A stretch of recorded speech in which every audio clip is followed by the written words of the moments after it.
Okay, so Assalamualaikum warahmatullahi wabarakatuh. Okay, thank you again for joining the last session actually. Okay, so this morning we just carry out a practical session on sample analysis using Nikkei IS50 FTIR, but I don't display this PowerPoint because not much of slide for this practical. So what we did this morning is actually the practical. So I just would like to share what we have learned this morning lah. Okay, so the first part is on the FTIR analysis. Yeah, so this is what we have been doing this morning. So we have this, we record the spectrum background each time before we run the sample. So for your information, the region that we use or we collected is between 650 to 4000 centimeters with number. Yeah? And then with the spectral resolution of 4, actually we can set lower or than 4 cm minus 1 resolution, meaning that you're able to differentiate clearly the spectra itself. Yeah? But the wave, the spectrum background, the region is, we cannot change. Still 650 to 4000 because our FTIR is the mid-range FTIR. Remember yesterday we talked about medium, near and far IR. So the machine itself, the FTIR machine itself is the mid. So we cannot change this one. Yeah? However, we learned also this morning that we analyze our data within 32 seconds to collect each sample spectra, right? So that one, we can increase actually the spectra up to 128 seconds. But the one that we set this morning is 32 seconds. Okay. So what we did, we pipette one drop of extracted oil onto the sample holder, or we call it compartment. And then we record the spectrum of extracted oil uh, and then subtract the spectrum background from the spectrum of extracted oil. Yeah, and then we process the spectrum by carrying out attenuated total reflectance correction. We have smoothing, baseline correction, and etc. This one we will learn this evening. Yeah, how to analyze your own data, and then we will evaluate functional groups of the spectrum of extracted oil. This evening as well, we are going to share how to do it. Okay, so up to that session, we are going to do practical 4 afterward. So before we start with the practical 4, let's open up our Omni Spectra software. Okay, so you go to this one, type Omni. So until you get this software. Yeah? Please tell us if you cannot find. Yes. Go to search. Yeah, this one, Omni. Okay, so just click, open up this Omni.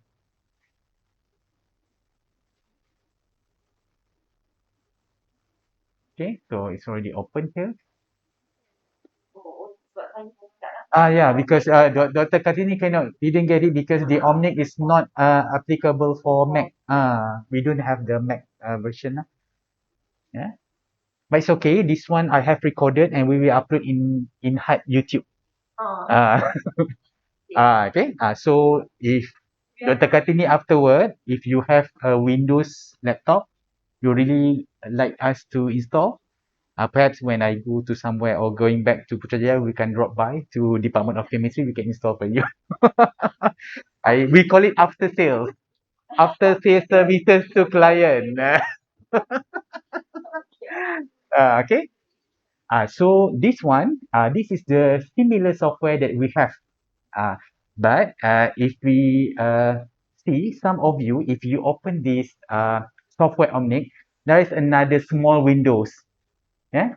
But we've already clicked no. Okay, that small window. If we open that, indicate that if you have a FTIR Spectra connected to your laptop, you can run using your laptop.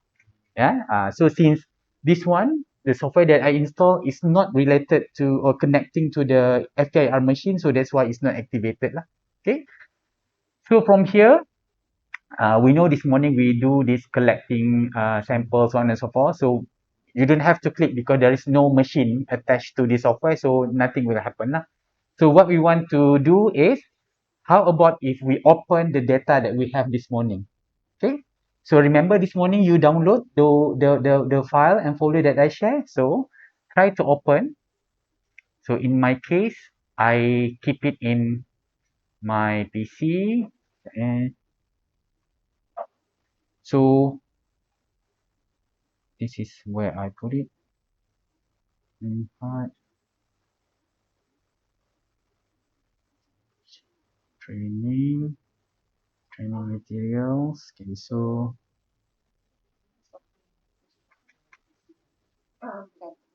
similar software.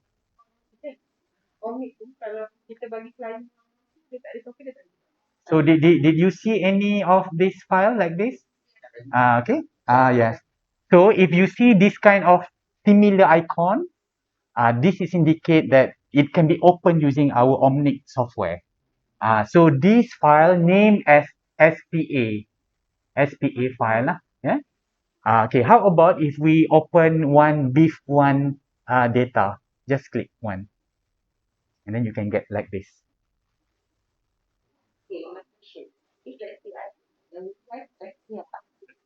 Mm-mm. Usually no, doctor. Unfortunately no. This is how the FTIR manufacturer want to secure their money and their job. So that's why they only create a specific file to be open using their specific software. Mm. It's for Thermo Nicole. So if your university have this Nicole or Thermo brand, we can use this Omni. Usually they will be using the similar one. Yeah. Okay. Can you open? Done? Okay. Now, how about we want to analyze this data? So the same that I show this morning in our machine, you go to process. Okay, this is your raw data, your raw data. Okay, go process and then click advanced ATR correction. Yeah? Okay, so this one. Go to process, click advanced ATR correction. Again, okay. Since we are using diamond this morning, remember? So you have to ensure you are clicking the diamond and then click OK. Okay, so you can see here, the latest process data will be in red color. Okay, so now you also can see here, since there are two star here, two star indicate they are taken. They are the first star indicate original data, which is the blue one. The two star indicate they have been processed second time, which is the red spectra. Okay. So after we make this correction, we can proceed with carry out automatic baseline correct. So go back to process, click automatic baseline correct. So you will get another spectra being produced. So you can see the star become 3 star at the beef, indicate they are already processed at the third step. Yeah. So now we want to do smoothing. So we go to process, click automatic smooth. Okay. Okay. So that's all. So you can see actually there's no much different because the red spectra already overlay to each other. Yeah. So now for example, this is in the unit of absorbance. For example, when you compare to the result being published in the other paper, they use the unit of transmission. So actually, transmission is the inverse unit of absorbance. So we can convert it. So you go back to process, click percentage of transmittance. Process, click percentage of transmittance. So you can see there, the red color being reversed to the top now. Okay, so now we want to delete the unprocessed data. So you click to any of the previous data. So you can see here, when you click here, you get two star, indicate you need to delete this one. Because the latest one is 4 star because we process fourth time. Yeah. So to delete, click the spectrum and then click edit. Click edit. and then choose cut. Okay, so now you click the another unprocessed data.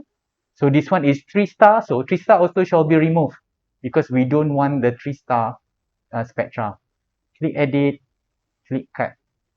So now what left is 4 star, which is already red, or and the blue one. So if you click the blue one here, it is the original raw data. So we don't want this one, we can delete. Sorry, cut, edit, and then click cut. So the one left here is the already processed data. This raw data. So ini boleh delete lah. You can, this one. Ano yang merah? So edit, cut. Okay, yang lain sekali. This one pun original eh. Boleh delete. Delete, cut. So this one 3 star baru kan. So the last one is transmitted. Go to process first. Transmitted. So it's already 4 star. So this is the one that we are going to use. 3 stars. Why is it 3 star?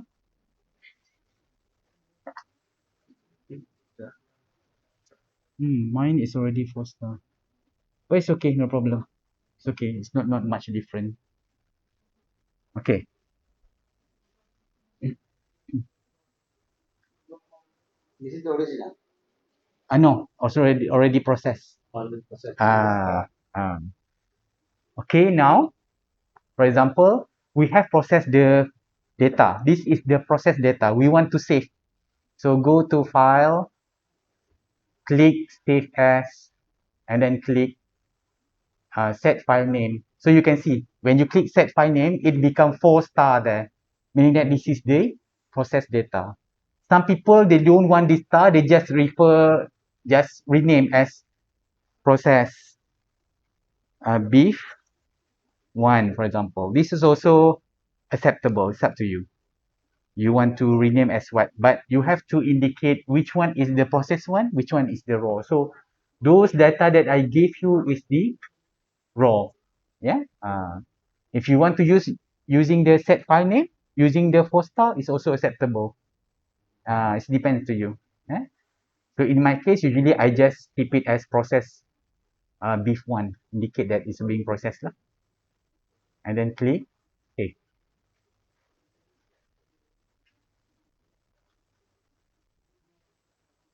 Okay. And click OK. Save. So where do you click the desktop? Yes. Yes, save. Oh, no, this one. No slash. Oh. Perhaps change the slash or remove. Okay. Save. Okay.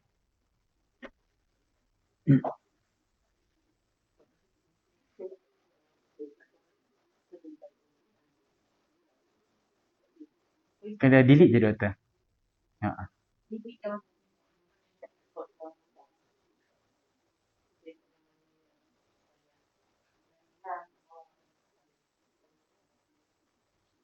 Edit. Cut.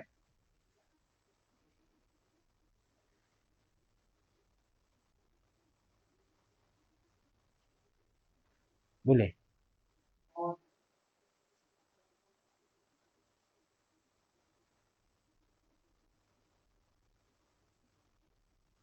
Boleh ke doktor buat tag je tu?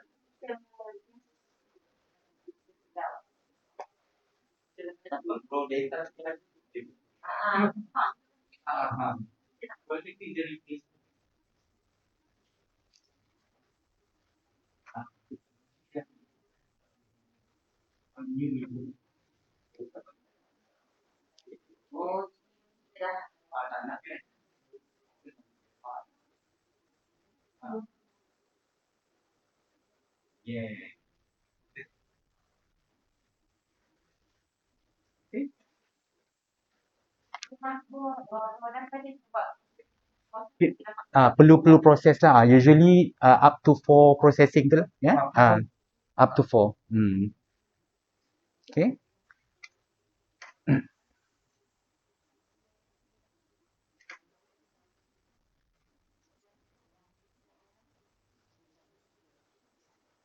Okay. Now, people will be asking, so how about if the student, they don't have this kind of software, but they want to do multivariate? So usually, Brother Nizam will save this result to CSV file, to Excel file actually. Okay. In order to do that, you go to File, and then you click Save As. You can choose this one, CSV text. We will convert into this one, like this PDF. Sorry, PDF. Excel. Yeah. So click Save. CSV text. Click Save. Okay. Because sometimes people don't really want this spectrum. They want to get this spectrum in other form so that they can proceed with multivariate. So if that kind of client, they want this for multivariate, you need to convert to Excel. So usually Brother Nizam will analyze your sample and then they will save into CSV. So since you have this software to yourself in your laptop, in your computer, so if you want to proceed to do multivariate afterward, you open up the original data, you process it first, yeah, and then you convert into CSV file. Yeah. So again, to convert, go File, Save As. So you choose at the bottom, Save As Type, click, choose CSV, and then you click Save. Okay. So since already saved, so we will have this data lah. Okay. Okay. So how it looks like? This is how it looks like for the Excel file. This is the raw data. This is an example. This is previous saved data lah. Yeah.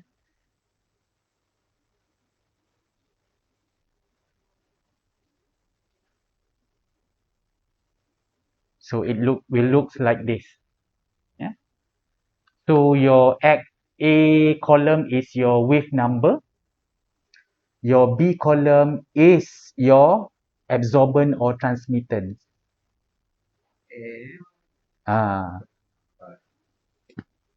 So which is which is wave number? This one, this side. So your transmittance is okay. If you see here, if I point this cursor to this, okay, yeah, can you see at the bottom here? This one, Y and X. X is your wave number. Y is your absorbance or transmittance. This one unit is transmittance. So this is the transmittance, 43.002. So this is 43.002. Yeah. So for example, I want to point my cursor here. So your transmittance is 57.109. So all the spectrum will be converted into Excel into this form. Okay, but before I forget, remember this morning as well, we teach you on how to match against the library. Okay, so let me show first. Okay, so you have this kind of spectrum and you want to know, okay, I have this oil. This is the beef oil. Is it really beef oil? So fortunately, we have recorded the beef library, oil library in our data set. So we try to use it. Okay, for example, you go to do it, you need to click Analyse. To match, to find how much the percentage match to our library. Click Analyse, click Library Setup, and then you can get these are the available libraries in our system, which is also in your laptop. I have already installed for you. Okay, so click everything, all of it, and then you can see there is a box add to be active. It's activated. Click that. So all of it will be moved here, and then you can click search. Search. Okay. Okay. I show again. So you go to process. Sorry, analyze. No, this one. This one search. This search. You go to analyze. Click library setup.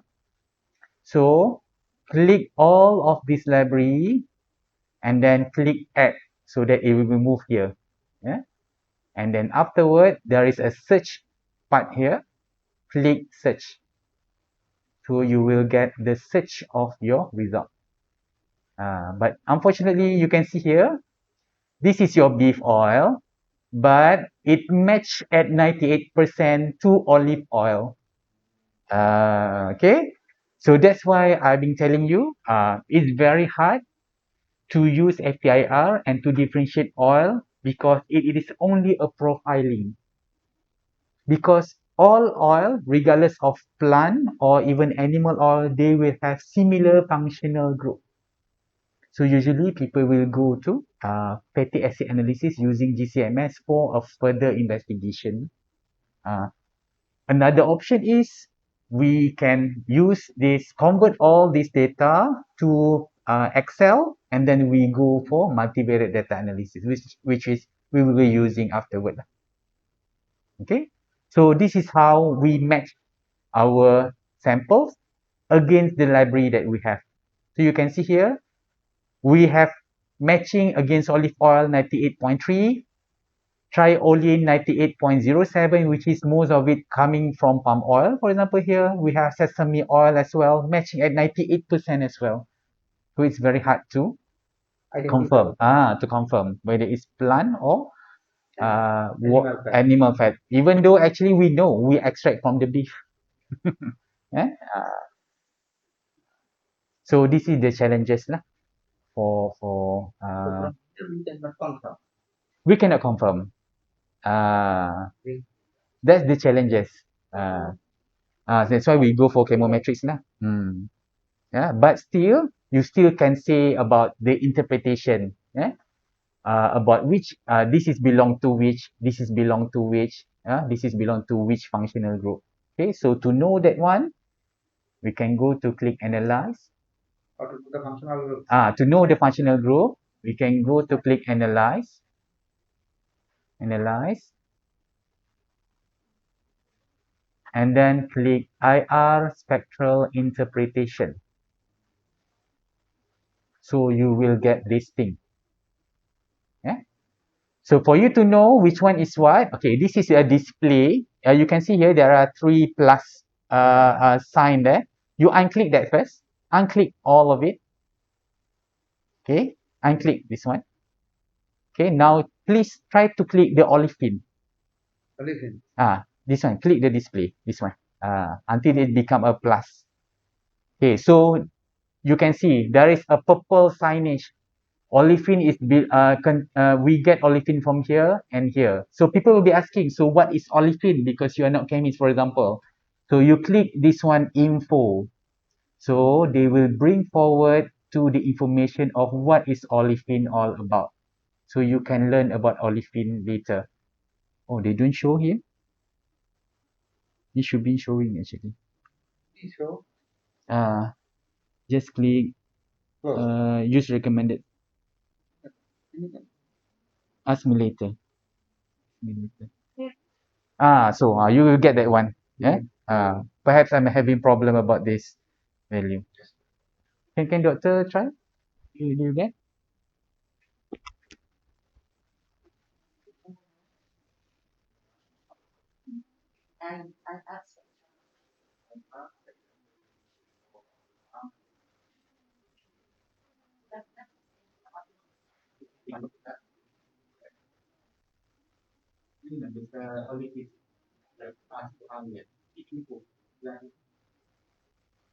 Yeah.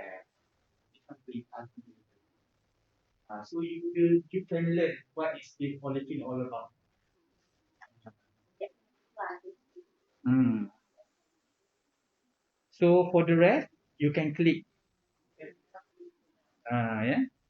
Perhaps my laptop is having problem. This is for information lah. It will be easier now with other technology. Okay, this one we have extras. So extras belong to here. Yeah? So this is for Esther, for example. Yeah? We want to know Esther is what? Okay, so you can click the info here. Yeah. So perhaps I'm having problem with the Google, so they don't appear, but you can see on your one. Yeah. Uh, okay. So same goes here. Aliphatic hydrocarbon. You can click the info to get the information. So if you click aliphatic hydrocarbon, you can see here it belong to which peak actually. Yeah. The turquoise color here. So aliphatic mean you have C and H bond. So this is false. This is because the peak here appear because of carbon and hydrogen bond. Yeah. Esters mean you have carbon and double bond oxygen. So that's why you get this strong peak of at 1700 plus. And yeah. So the good thing about this technology, why I propose to install to all of you, at least you can use it in your class in teaching, doctor, will be easier. People will know, oh, this is how using FTIR without referring to the table, we can know this is belong to which. It will be easier actually. Yeah. Very interactive. Yeah. Mm. Mm. I even when I use this kind of FTIR recording, I upload to YouTube. All around the YouTube, yeah, they contact me. Shirwan, how can I contact you to know about this one more? So we will show that actually there are so many technology which is already advanced, but we sometimes we don't know that the software can go beyond than that. That's happened to our student actually. Even they don't know that the software that we purchase actually can go beyond that manual referencing. Yeah. Mhm. Okay. Yes. Yeah, yes. That's why people asking back. Can you explain more on this one? Yes, correct. Yeah. If people just simply use this one without knowing where it's coming from, they doesn't know. Yeah. So this is how usually if we have a student, we will inform them how you can explain or make some discussion in your publication lah. Yeah? At least you know what these peaks meaning give meaning to your chemical that you are investigating. Yeah. So this is the all the important part about FTIR analysis on data analysis for this session lah. Yeah.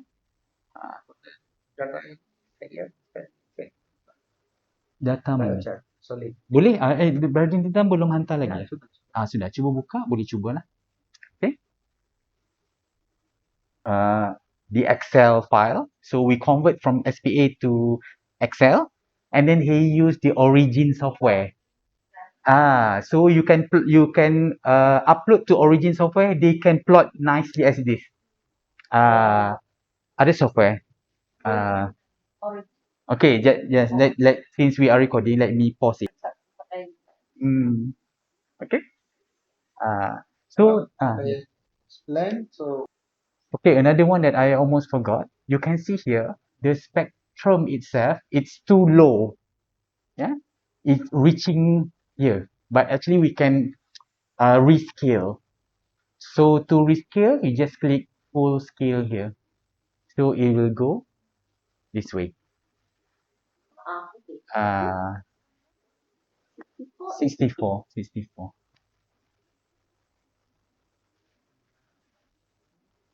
So now we learn as well how to stack different spectra. So what we can do, you just click and then open. This one we have beef, so we want to have chicken and also, for example, mutton. So click both of it. Dua-dua. It's okay. Just want to show how to stack. Better we process all of it first and then we stack later lah. Process, yes. Yeah. So in this case, I just want to show how to stack lah. Okay. Okay. This one tak perlu kot. This is the other sample kan. Oh yeah. But it's okay. Just want to show, no problem. Okay. So now we consider overlaid because it is overlaid to each or three spectra are overlaid together. Now we want to stack it. So you just click this one. Stack spectra, this one. So you will get here. And then you want to make sure it's all in the good scale, go back to full scale. Okay, so it's better to use this one for comparison, and you want to go for publication, it's also a nice thing to show.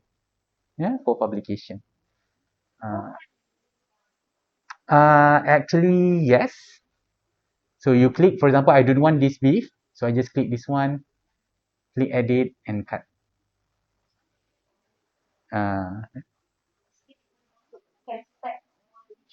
More, even sometimes 10, doctor. But if we stack 10, it's very small scale, so it's not clean. So my recommendation, it's good if you stack 2 or 3, maximum 2 or 3. That will be good. You also can do overlay, but overlay is very hard to see. Especially when we have oil sample which similar functional group. Yeah.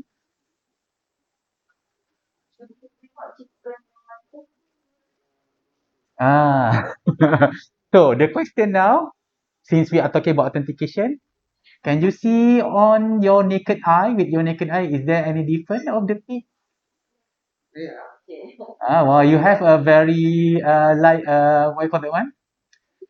Very sharp, high-end eyes. It might be slightly different, but it's very hard to differentiate. You can see the pattern.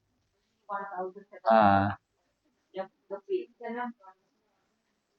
the numbers is still the same actually, not so different. For example, 1741 and 1743. It's just a wave number, but the pattern itself, the profiling. Yeah, right. It's like this, but actually, it a little bit slightly lower than this one. Still can have some different. But if you see on the functional group, starting from 17 up to here, not much different. But the differences can be seen in the fingerprinting side. That's why you can see here a little bit higher, but no. It's a bit higher in mutton, but almost none, or almost the baseline of the for the chicken. Yeah? Even this one as well. Okay. So because of that, it's very slight differences. So that's why people go for multivariate data analysis lah. So in this case, usually we will convert chicken, mutton, and even bovine spectra into Excel. Yeah. So this is why I put it back here in our PowerPoint. So major challenges using FTIR for halal authentication is all oils, regardless of origin, have the same functional group. Yeah. Produce spectra of different animal or plant oil extract give a similar pattern. So we need additional tools to discriminate different oil extract. So you can see this example lah. Yeah. So what else? So you can see here, if we overlay all the animal and plant oils, can you see the differences? Usually no, or almost can, but most of it in the fingerprinting part. But the pattern almost the same. So what we can do, even if we compare using spectra here, yeah, we have beef, chicken, coconut, pork, even mutton, they have similar pattern lah. Yeah. Can you see the difference? Usually yes, can, but very slight differences. So because of it, we need to carry out a multivariate data analysis. So using this result, we convert to Excel, and then we carry out principal component analysis so we can get this result. So by having bovine, chicken, porcine, and mutton oil extract, we use the multivariate data analysis to discriminate the animal and plant oils. You will learn on this technique in one of the classes lah. Yeah, so one of the session lah. Okay.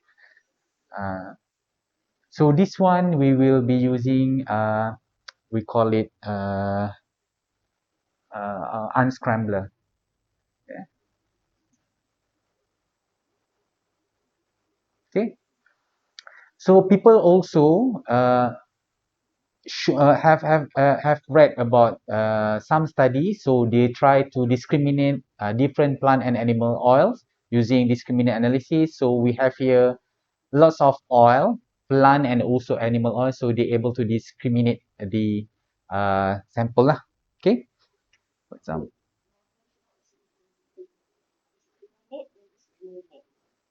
discriminate and no, usually no. Discriminant commonly discriminant and classification. Discriminant to differentiate, classify to make it into a similar group. Okay, so you can see here, I would like to highlight this one. Okay, for example, you can see here, there is a research, they carry out the analysis of plant and also animal oils using FTIR at this range, 400 to 4,000, almost similar that we have in our FTIR, but it's not really able to discriminate the sample. You can see here. Yeah? They use the whole spectrum, the whole range of mid range. Yeah.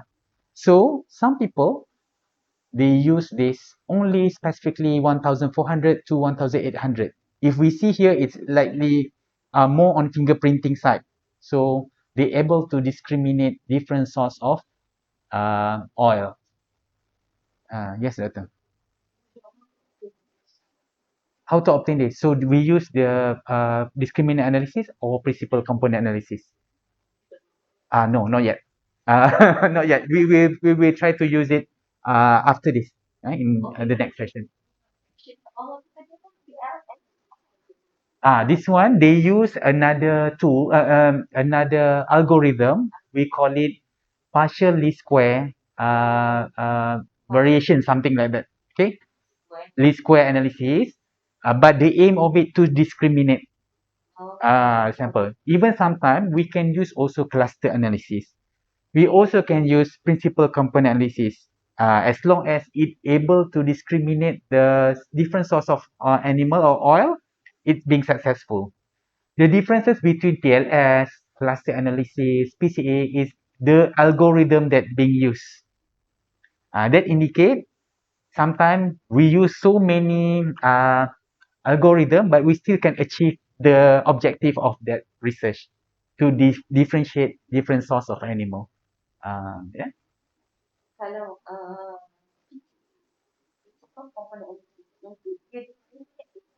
Usually they no.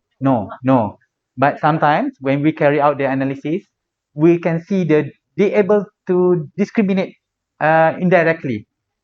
Indirectly, we can see the discrimination. We can see. Some tools they really use the discriminant analysis technique. The algorithm they use is aimed to discriminate. That's what they definitely will show you the better discrimination. But sometimes even people only use principal component analysis. So principal component analysis actually just to explore the data. We want to see the data only. Exploring. But sometimes the PCA able to discriminate. Go discriminant. Yes. Usually. Okay. So up to this part, actually we have show you how it looks like lah. Okay. So this is the common what you call it one? Sekejap ya.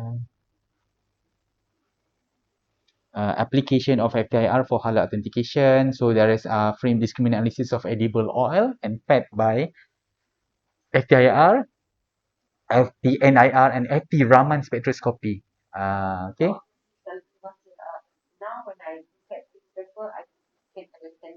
Hmm. Okay. Yeah, you can follow how they discuss lah. Okay. But as I told you in HUD, the Raman that we don't have a good laser for authentication. The best is 1000 plus, but the one that we have is 700 something. So which is good for mineral or material study only. So that's why in HUD we go for IR, FTIR. So this FTIR mean mid IR. But this study, perhaps they have more equipment. So they try to compare by using FTIR, NIR, and also Raman. Actually, it's already food chemistry. Yeah? This one as well. But I think this one, the Dr. Nurul using mid IR. Mm. This one, both ISI and Scopus now. It's under UPM actually. This is UPM publisher. Okay. So these are the references that I share in the uh, PowerPoint. So perhaps you can read, and if you want to have a better understanding and to assist you on explaining your result, you can use their way of explanation. Okay. So for now, let's do our multivariate data analysis. Is it okay? Not yet. This is just what we call that one theory behind it. Yeah. Uh, before we start the unscrambler.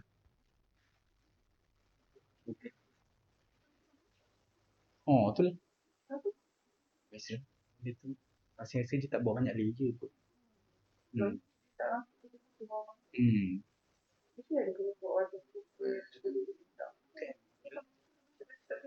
Hmm. Dia pecah yang lain-lain kan? Hmm. Iyo. Cakap. Cek sih. Kenapa dia dah pecah? Cakap lah ada saya stack. Hmm.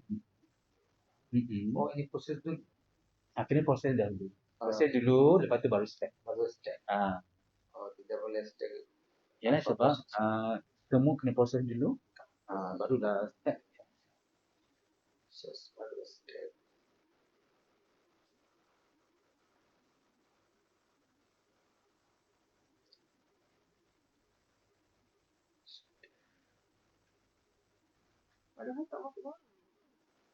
Macam tu. Tak masuk barang.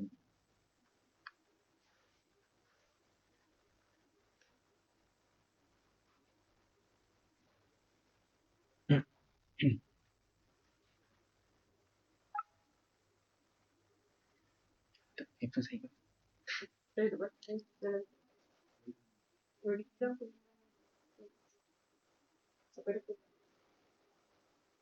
Hmm.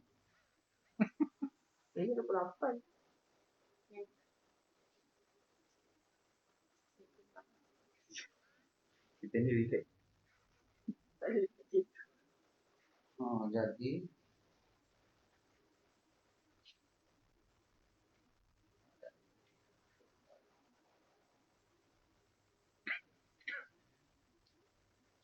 ini semua ada. Betul.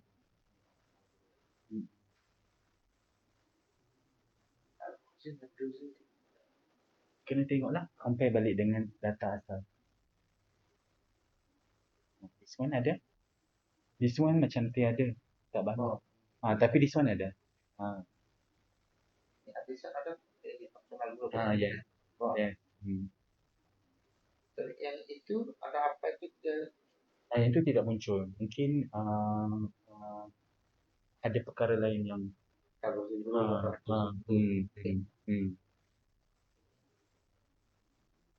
sedikit. sedikit yang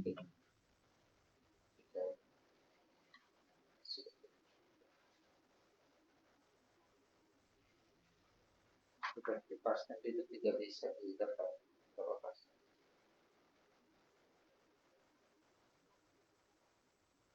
Persen nak lihat yang tadi kan. Library. Oh, Ah, guys. tutup dulu. Analyse, library setup, Ya, ya. searching.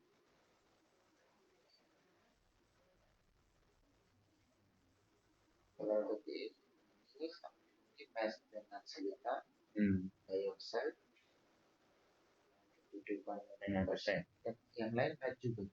Tapi yang ni paling tinggi lah. Yang lain ni sikit saja dia punya match. Second match is opal.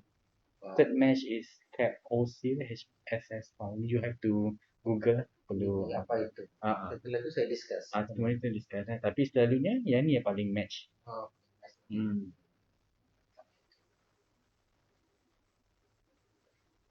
Kalau pecah Aku tak ada barang.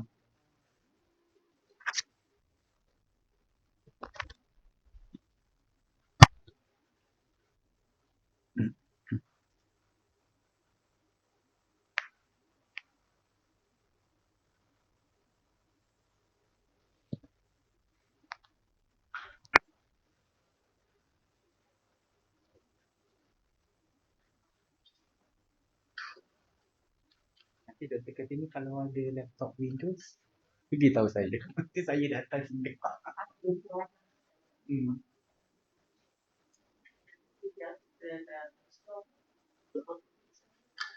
FTIR tu lifetime. optik. Omni. Yang tu SL step. Oh ya, tu meninggal. SL step. Yang unscrambler tadi, crack lifetime. SL step saya boleh bagi yang dia crack pun. Cuma bila dia apa tu ada crack one, dia additional step kena buat tu yang lama sikit. So that's why saya kata kita pakai dulu. We try to use the trial first. If you want to have the crack one, I will give. Okay, already apa? Pause. Pause dekat YouTube. Nanti kena saman, see you in court, Syirah.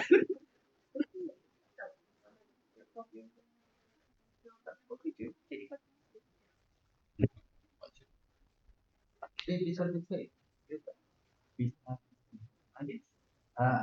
I think a library no. oh no, sir. No. You can convert to PDF. It's okay.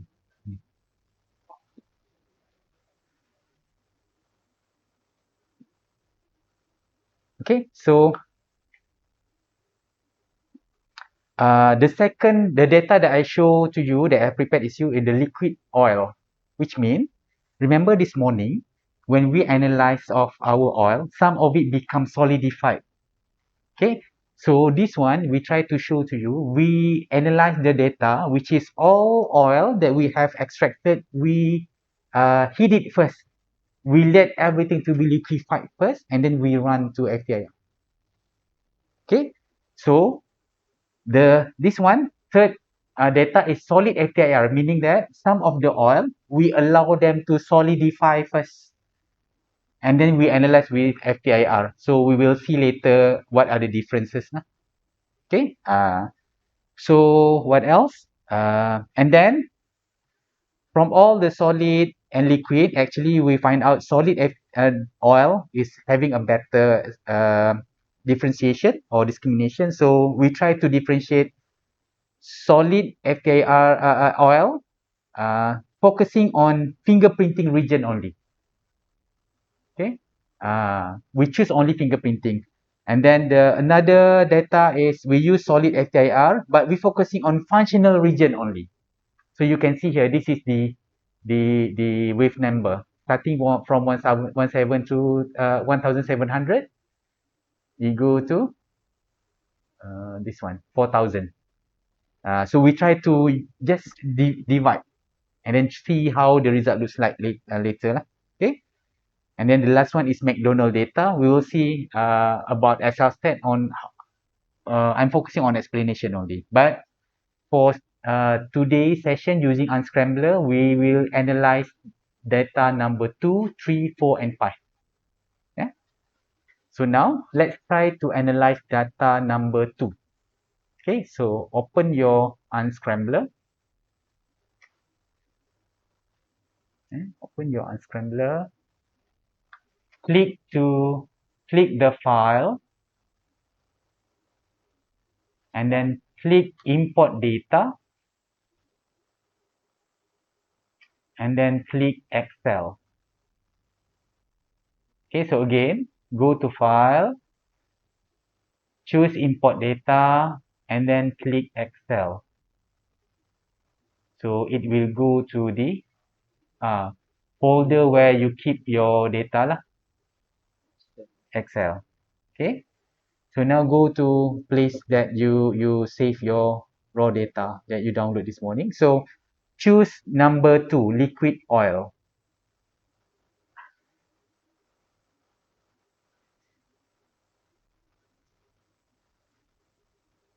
No, is it FTIR? Yes, it's raw. This one Excel. There is no there. FTIR workshop. Workshop. Liquid oil. Choose liquid oil.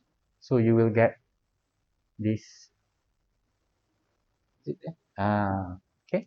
So you will see here we have 21 samples times 6,950 with number. Okay, because we are covering the whole with number that we have, starting for 4,000 until 400. Okay, so you just click OK. No, sorry. Make sure you choose liquid FTIR here. This one, make sure liquid FTIR. And then you click OK. So you will get this data. Okay.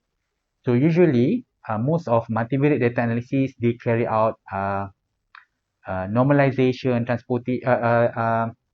transformation, so on and so forth. But I just want to show how the software can do to do the principal component analysis. Yeah. So you go to task, analyze, and then click principal component analysis. Okay. So again, go to task, click analyze, and then click principal component analysis.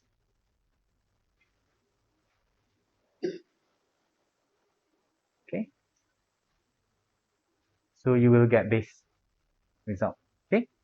So nothing much that you shall do. You just make sure maximum component is 7. It's okay. It shouldn't be less than 2. It should be go just click 7. Okay. And then click next. And then click next again. And then next. And then click finish.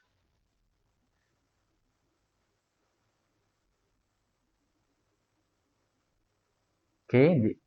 You will get this. Okay. I will allow you to do until you get this window. You want to view the plot of PCA? Okay, now click yes.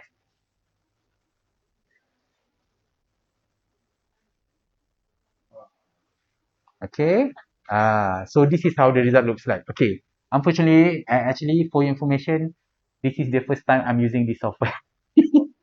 So I have to Google doing on my own yesterday night so that I can produce the result. Okay, now we just see the plot, but actually we don't know which this is belong to what. This is belong to what. So we want to label our sample in our results.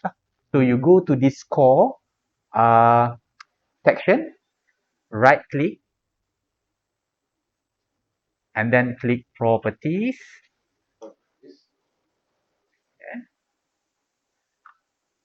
Okay. Okay, so I just click again. Right click, go to properties until you get this one. You click point label, and then click visible, and then click apply. Okay, go to point label, click visible, and then click apply. So what do you see? Click OK then. This is our sample. So you can see there is a group of chicken oil here. This is mutton oil. Unfortunately, porcine and bovine are nearer to each other. Yeah, so it's very hard to differentiate porcine and bovine. Uh, okay, okay. So this is what the result of PCA will looks like. Yeah, berjaya using different samples. Okay, let's see how. Okay, now how about we try to use the solid FTIR, meaning that this is liquid. The oil that we extract, we heat each of it until it become liquefied, and then we analyze using FTIR. Okay.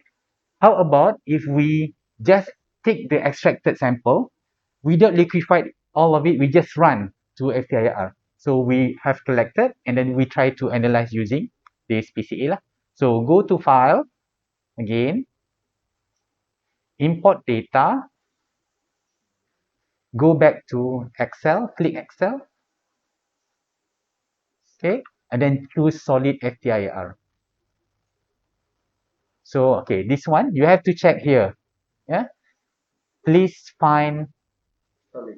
solid. Do you get solid there? Solid. Or in case I don't get, see nothing.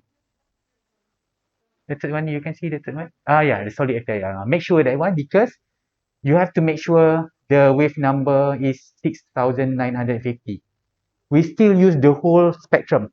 Yeah, we don't choose fingerprinting or not at this particular of time, and then click OK.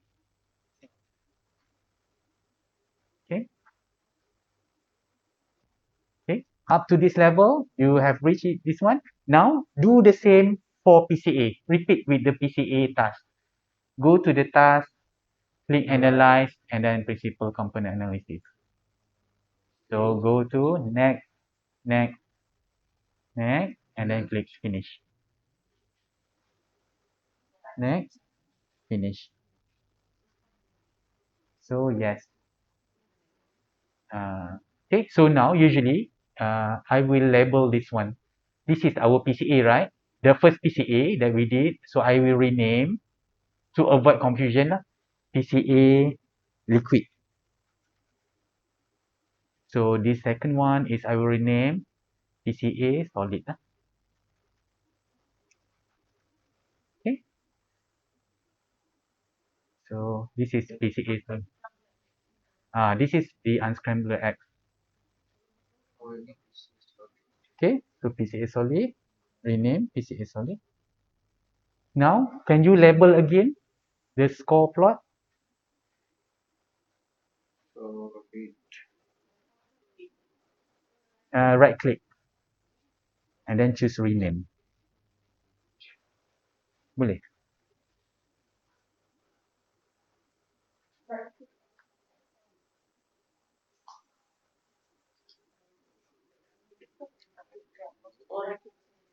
Um, it Point label.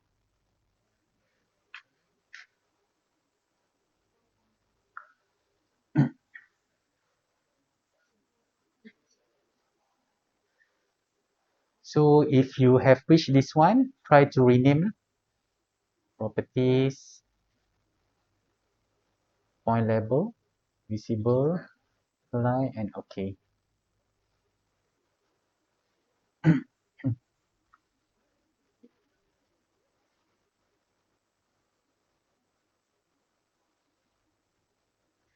So this one, if we go for PCA liquid, porcine and bovine is not mixed together. Sorry, they are mixed together. But if we go to PCA solid, bovine is here, porcine is here, mutton is here, chicken is here. So that will indicate something. You just let your extract to be solidified. You don't have to heat it.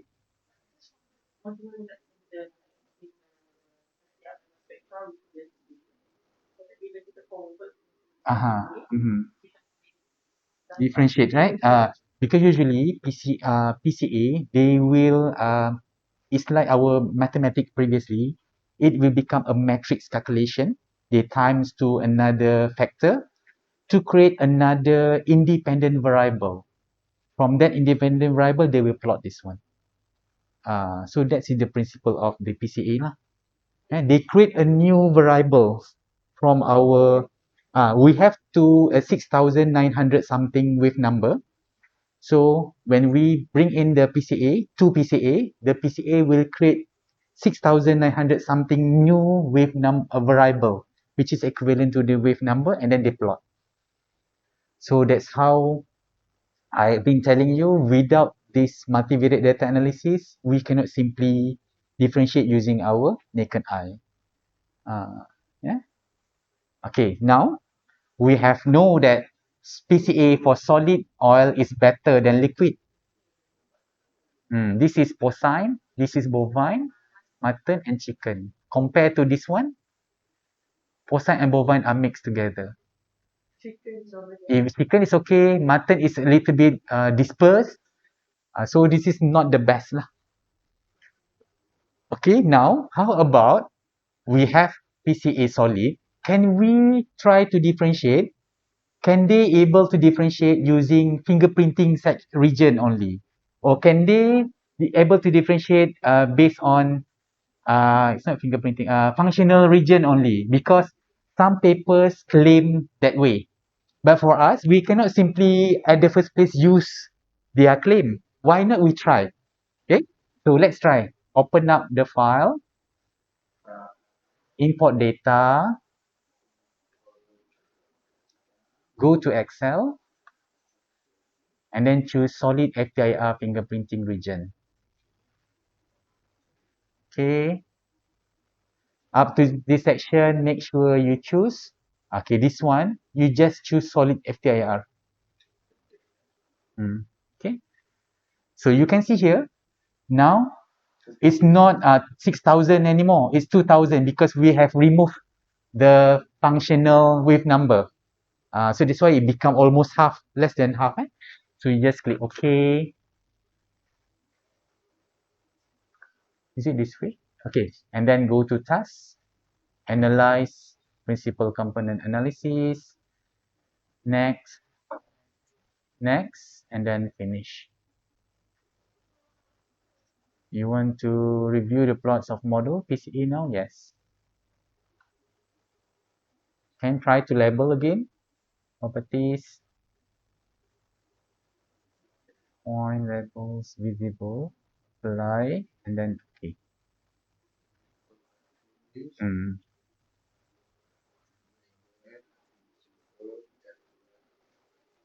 Okay, so you can see they're still able to differentiate, okay, with fingerprinting. But you can see chicken a little bit dispersed here lah.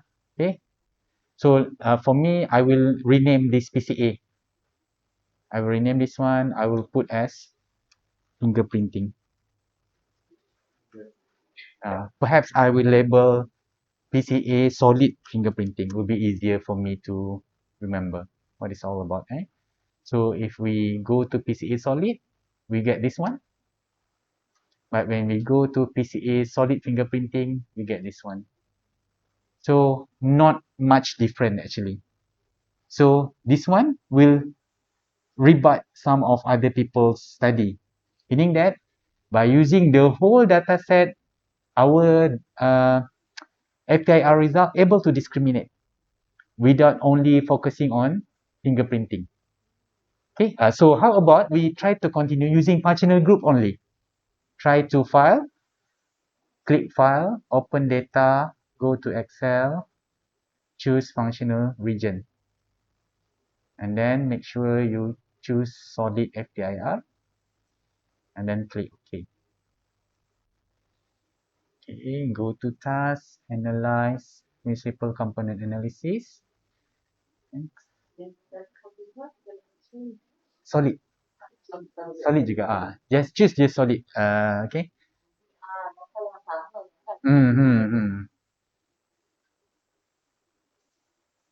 And then we try to label properties.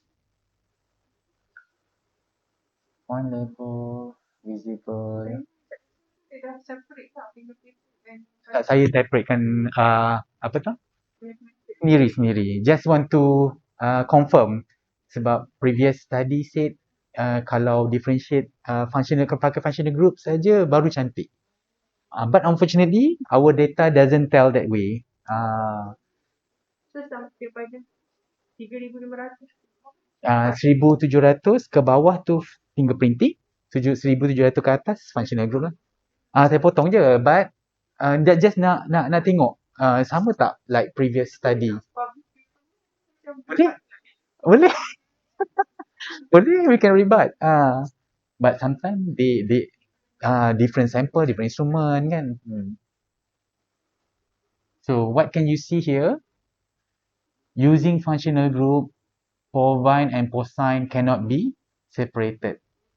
But our fingerprinting still can differentiated. The whole spectrum also still can, provided that we use the solidified oil.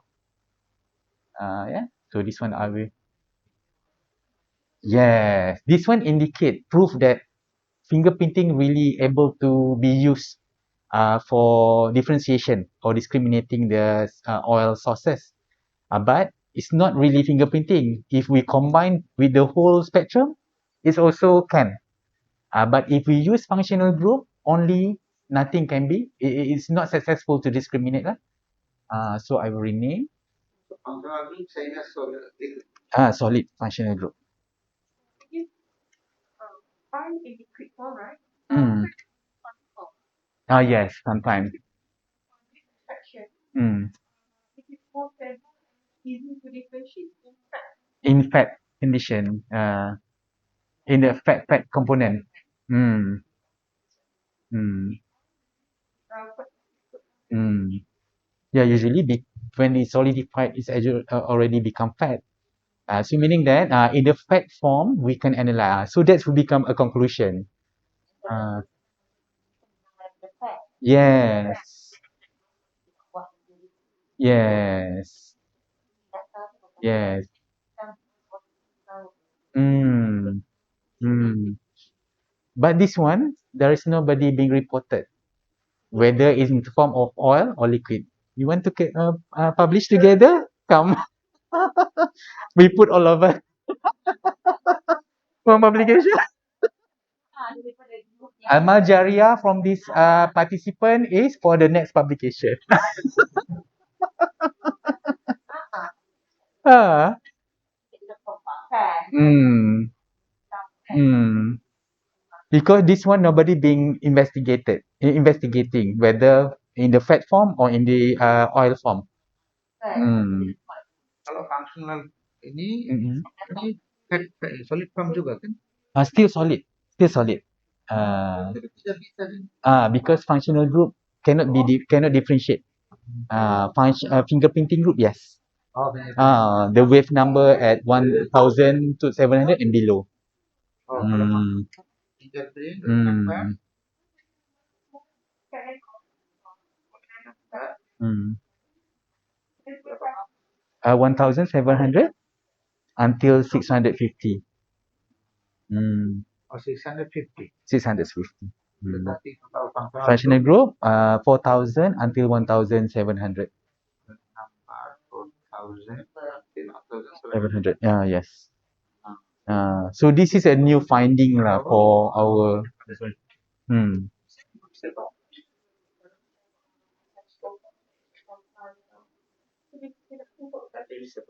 Hmm.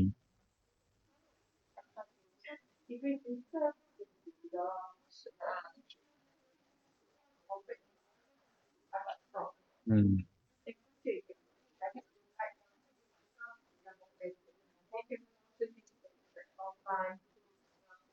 Hmm.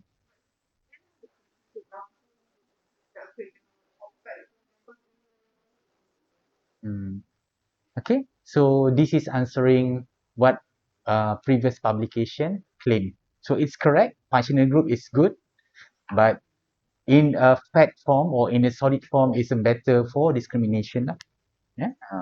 So we can make a protocol lah for those who like to carry out analysis authentication using oil. You can propose to use the fat. Hmm.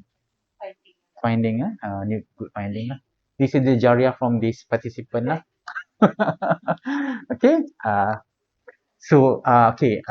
Another one that I need to show that you can see at the right part of here, we call it loadings.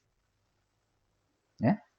This loading actually, if you go for labeling the loading, go to property, and then you try to point label, go back to visible, apply, and click OK. You can see the loading here. Okay. Label the loading. Properties, go to point label, click visible, click apply, and then click OK. Okay. So actually, if we can zoom here, I'm not so sure how to zoom this part. Okay. Buka macam tu je. Yes. Oh, okay. Thank you, Doctor. So, if you zoom, this is actually our wave number. Because they are mixed together. Because this one, remember we have 4,000 wave number. Because of that, we see that too many things there. So, if we label, we can say this is our wave number. Okay, now, do you want to identify, or do you want to know how to identify which wave number actually characterize our sample? Okay, it's actually based on this. Okay, the further the wave number from the center, you can see here there is a center here. Yeah, that indicate the wave number is significant. So in this case, this is significant wave number, significant wave number, significant, and significant. So if we zoom, we can see at 1,000 something, at 2,900 plus. Loading is our wave number. Yeah. But because there are 4,000 something, so that's why we call that one, cannot simply see properly lah. Okay. So for example, if I want to have, okay, this one. So macam mana nak keluarkan ni? I forgot how to remove this one and make it as big as possible. We just can go for zoom. Can we go to this side? Okay. So this is the loading. Perhaps we can go to view by numerical. Oh, tarik je Okay. Ni ada tak? Okay. So if we zoom here, we can get how much?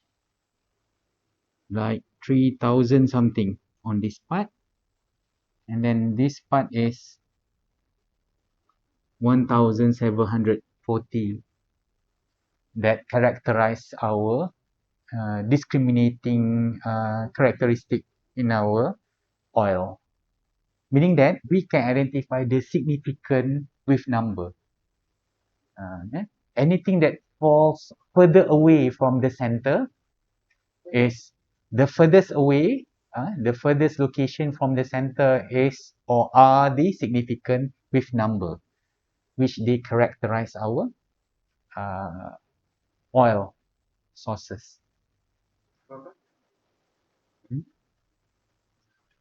Okay, any wave number that falls or located further away, the furthest away from the center. This is the center.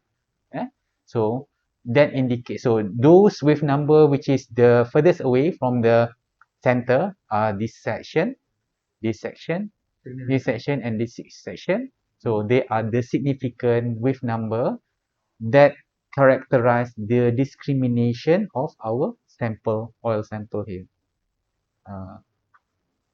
Okay. So far from the center, that indicate the significant variable.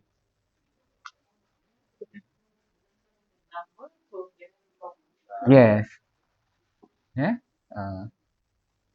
Okay. So up to this, actually we have completed the part of data analysis for oil analysis, oil samples. Okay. But remember, there is another data, I call it McDonald data. I prepare this one specifically to teach you on PCA. What are the principle of the PCA? Yeah, because by using this unscrambler, it's a little bit uh, hard for me to explain. So I prefer to use another simplest data. Because this one we have 6,000 wave number. It's a little bit difficult to explain. So for this McDonald data, I have created like perhaps 12 data or 12 times 5 data or 13 times 10 times 5, and then we can explain more. Okay, so since we already have reached 4 p.m., we try to explain this McDonald data until 5 lah. Yeah. Okay, so uh, have four different sections, right? mm. I can influence bawah. Influence. But Okay. oh, This is as residual. As far as I know, the furthest away or the nearest away to the red one indicate is non-significant variable or non-significant samples lah. Okay. So this explain variance actually. You can see at the bottom there is PC1, PC2, PC3, PC4, PC5, PC6 until PC7. Remember at the start when we carry out the PCA, we set the PC to be 7. So PC number indicate how many dimension you want to observe your data. So at PC, usually the plot that we have here, this is how many dimension? 2 dimension because PC1 versus PC2. So that's why you can see at PC1 versus PC2, 75% of your data are explaining or are being explained in this study. If we plot in 3 dimension, so more data will be explained, 85%. That one we get the 3D. But unfortunately, usually for now, when people are doing PCA, they prefer to use PCA for a better explanation. The most one, they will choose PC3, which means 3 dimension to explain, but it's still confusing because you have different angle. So that's why people still go for automatically choose PC1 versus PC2. So we can see 75% of all our data that we have here are being explained or are explaining our discrimination study lah. from PC3 up to PC7. It's it will reach 100%. So it's more confusing if we have 7 dimension to see. Uh, uh, PC1 and PC3. we can set, but the result should be in 3D. Yeah. The result should be 3D lah. Some paper they use 3D, but from 3 dimension you have a few angles to see. So with different angles, sometimes it's confusing as well. Okay.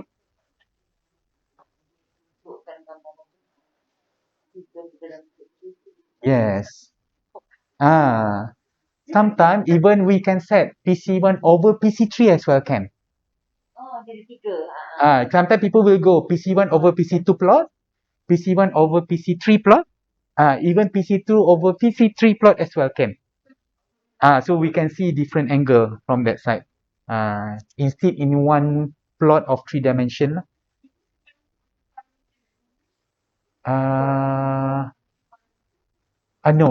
No. It's not because of that. It's just how you want to visualize your data. Okay. So because of this, that's why I prefer to use the McDonald data to explain. Okay. So up to this one, you can save your file. Just save as your liquid and solid FTIR. For example, I have saved for you for this one. So you can save like this one, liquid and solid FTIR, your own. Dr. Kartini's result, liquid and solid. Yes. This one that I have prepared this morning. This is the scheme answer. This is the scheme answer that I have prepared yesterday night. So this is for you. And you can save Dr. Kartini's result for publication.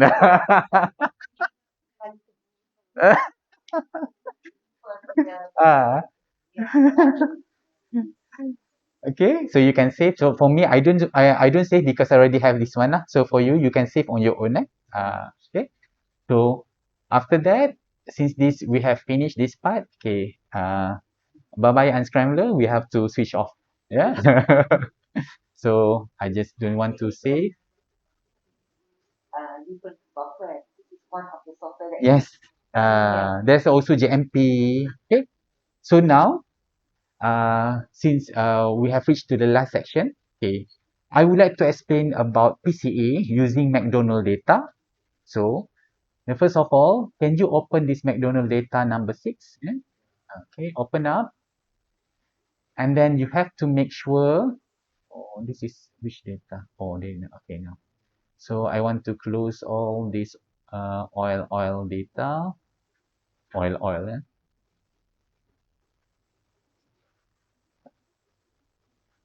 Okay, I'm sorry, sometimes it's become a little bit heavy for all of you because sometimes this is the first time of you related to learning about multivariate. But I try to explain as clearly as possible lah, yeah. So next month we have the multivariate course. But that one is online. But that one is online. Okay, so make sure your Excel stat is activated. So now we'll be using the Excel stat lah. Okay. Excel. Just just close. Okay. Okay. Yeah. Okay. Okay. Make sure it will be appear this one. Okay. Then. Okay. Sometime if you see my set, mine is I'm not the I'm using the 2019 version, but the one that you have is the latest version. 2020. Okay. So now, okay, you can see there are McDonald's data here. There are two sheets. The second one is the scheme answer, the PCA that I have prepared for you. Okay.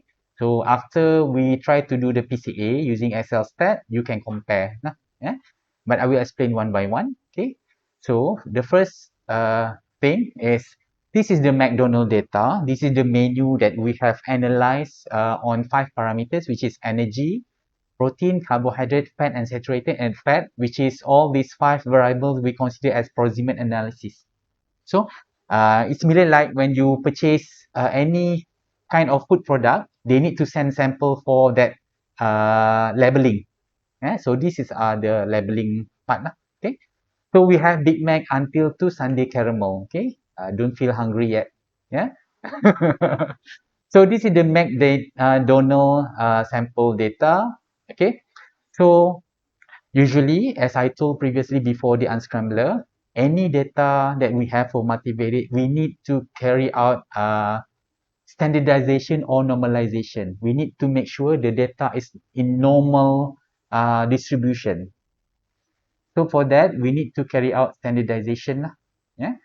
Standardization, we can use a formula from here. Okay. So usually we will calculate the mean for each variable, standard deviation from the variable, and then we calculate all of this energy, protein, carbohydrate, fat, and saturated fat, the mean and standard deviation. And then from there, we prepare a standardized data using this formula lah. It's already there in our Excel. You find the standardized, and then you can choose the data, their mean value, and the SD. Okay. Yes. So this is the individual data, the mean, and the SD. So they will calculate your standardized value at the bottom.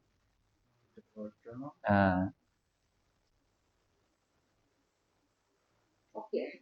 So how to get data in Excel set? First one, that is that. Okay. Open from the McDonald result and McDonald file.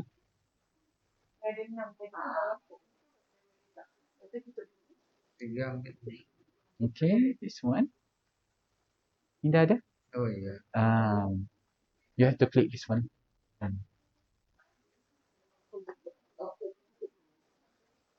Ni tak ada eh?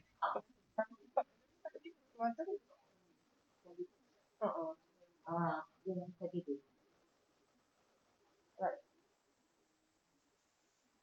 Right click. Dia nak pasti kan.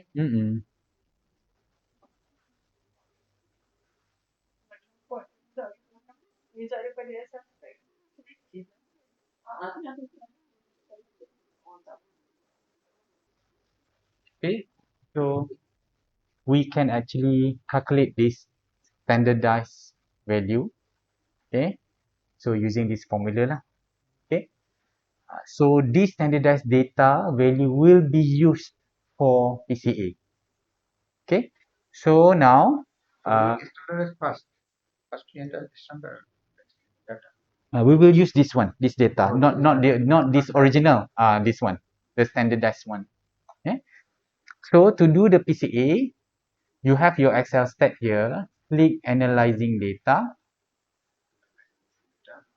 and then you click principal component analysis.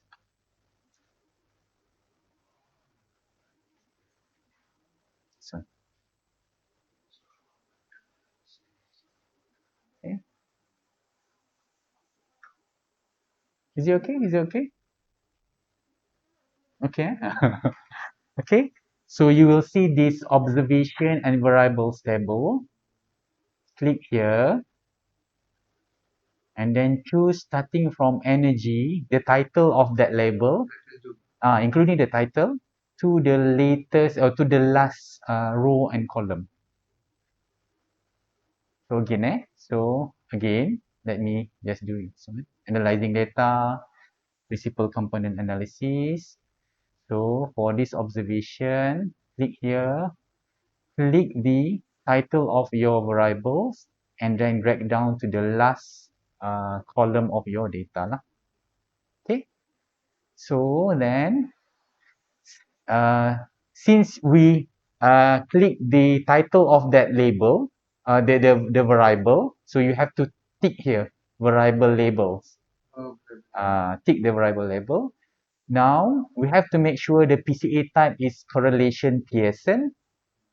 And then for observation labels, we want to click this one, choose this one. So click observation labels, and then choose click sample and drag down to the last sample, which is Sunday caramel. Okay, so again, observation labels, click the energy to saturated fat, drag down to the last sample name, sample data, and then make sure you click variable labels. And for observation labels, you just click here, choose sample, and then drag down to Sunday caramel.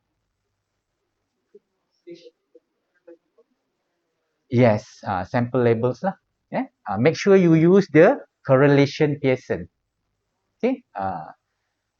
So now after this one, we have to this one you have to make sure you click sheet. This is where your result will appear. So that's why you can see at this bottom the PCA one here. The PCA is appear in a new sheet. Because we choose this one lah, the sheet here. Okay. They will create your result will be appear in a new workbook. Yeah, not in the same sheet. Yeah. Okay. So now this is on the general section. For options, you make sure that this one let it be. For standardization, we just click n-1. Remember in our statistic previously, this one, options, make sure your filter factors, rotation, and so on and so forth, and let it be. Don't click anything. Just unclick, doctor. Untick, just untick. Okay, let it be. Yeah. Standardization, choose n minus 1. Why n minus 1? Remember, when we learn statistics, when you will have a large number of sample, we don't call it sample, we call it population. So if we have large number of sample, we just click n. But now, since we know we only have 5 variables times 30 samples of McDonald's menu, so it's not much. So that's why we call it population. Sorry, samples. Population is n. So that's why we choose n minus 1 lah, because we don't have so many samples and data here. So usually if it is more than this one will be answered in the KMO. Remember yesterday we talked about KMO?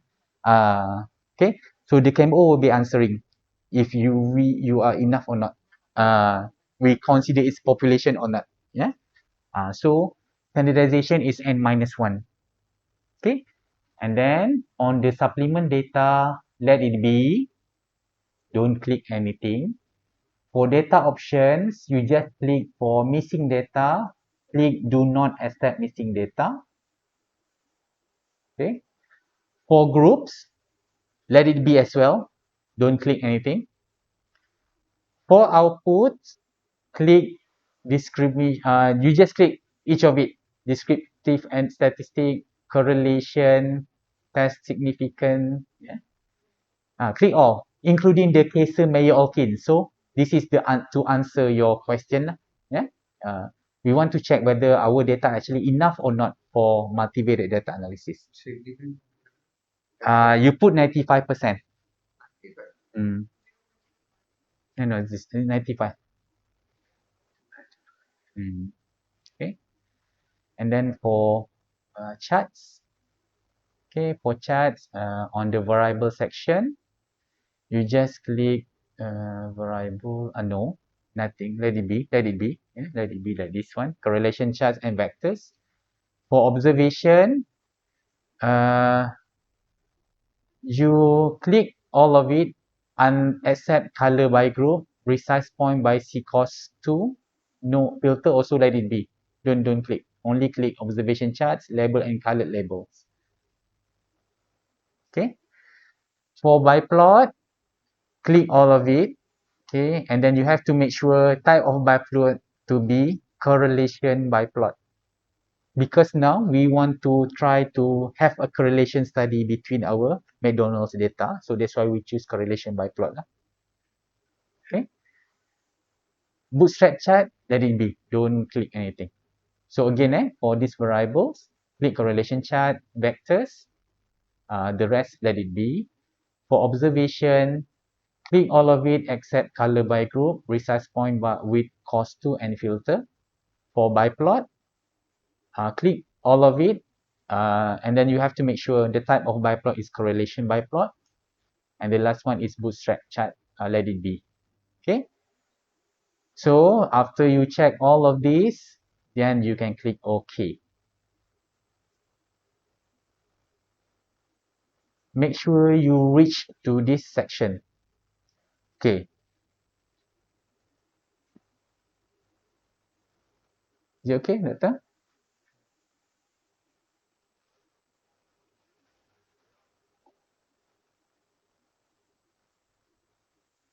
Okay, now let's check. We have 13 rows, indicate we have 13 menu. We have 5 columns because we have 5 variables. So you have to make sure it's correct. If not, something happened that maybe you accidentally in clicking or selecting different cells, or different column. And then you click continue. Then you get this one. Okay. This is will answer whether to use PC1, PC2, PC1, PC3. Okay. So you can see here, for SLStat, they don't use the word PC. They use F. Actually, F and PC is the same. Okay. So when we see F1, indicate this is the dimension 1 or PC1. F2 mean dimension 2 or principal component 2. So you can see here, there is a percentage amount, which is 75.99%, which indicate that 75.99% of all our main McDonald menu are explained in our study. If we match or we plot PC1 versus PC2. If we try PC1 versus PC3, we get 60% data only. If we try to plot PC2 versus PC3, 52% of only data that explain. So usually we don't use the lowest value. Definitely we will choose the highest number because we will push that, or we will try to ensure that all of our menu, McDonald menu, including their 5 variable, will be included or will be explaining our results. That's why we will choose the highest percentage. Yeah.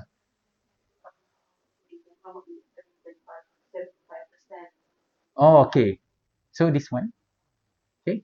Okay. So by plotting dimension 1 versus dimension 2, equivalent like the unscrambler, 75% of our data are explaining our study, are being used in explaining the discrimination study. Correlation can be obtained using 75% of all of our data that we have. So only like 25% or 24% of data is meaningless. Meaning that 75% of our McDonald menu are meaningful in this study.